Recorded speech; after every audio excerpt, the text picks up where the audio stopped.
Hi praise the lord. దేవుని పరిశుద్ధ నామానికి స్తోత్రం కలుగును గాక. ఈరోజు దేవుని వాగ్దానము మత్తయి సువార్త 2వ అధ్యాయము 2వ వచనమును చూద్దామా.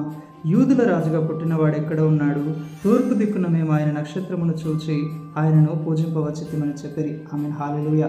ప్రియమైన వారలారా, ప్రభు అయిన యేసుక్రీస్తు ఈ లోకంలో ఒక శిశువుగా ఆయన జన్మించాడు. మనుషులను వారి పాపముల నుండి మరి రక్షించడానికి, అవును, రాజుల రాజుగా, ప్రభువుల ప్రభువుగా, లోక రక్షకుడుగా ఆయన ఈ లోకంలో జన్మించాడు. తరతరములుగా వెంటాడుతున్న శాపం నుండి, పాపం నుండి, ఆదాము కోల్పోయిన ఆధిక్యత, అధికారము, ప్రభావమును తిరిగి మరలా మనుషులకు దయచేయడానికి ఆయన శరీరధారిగా ఈ లోకానికి వచ్చాడని మరి జ్ఞానులు గ్రహించిన వారే వారి అర్హతను, వారి హోదాను, వారి జ్ఞానమును, వారి సమస్తమును పక్కన పెట్టి దేవుణ్ణి స్తుతించారు, ఆరాధించారు, ఘనపరిచారు.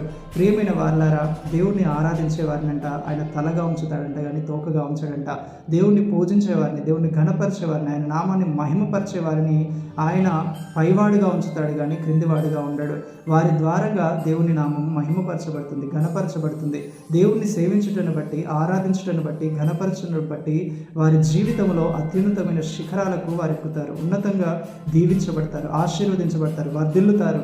అనేకుల ఎదుట దేవుని ప్రజలుగా వారు గుర్తింపును పొందుతారు. శద్రకు, మేషకు, అబేద్నెగో వలె, దానియేలు వలె గొప్ప కార్యములను వారు చేయగలుగుతారు. వారి దేవుడే నిజమైన వాడని దేవుణ్ణి ఆరాధించేవారు నిరూపించగలుగుతారు. కాబట్టి ఈరోజు నువ్వు దేవుణ్ణి ఆరాధిస్తున్నావా? దేవుణ్ణి ఆరాధించు, దేవుణ్ణి మహిమపరచు, ఘనపరచు. అప్పుడు నీవు ఉన్నతంగా బ్లెస్ చేయబడతావు. ప్రభువుటి కృప మనందరికీ దయచేయును గాక.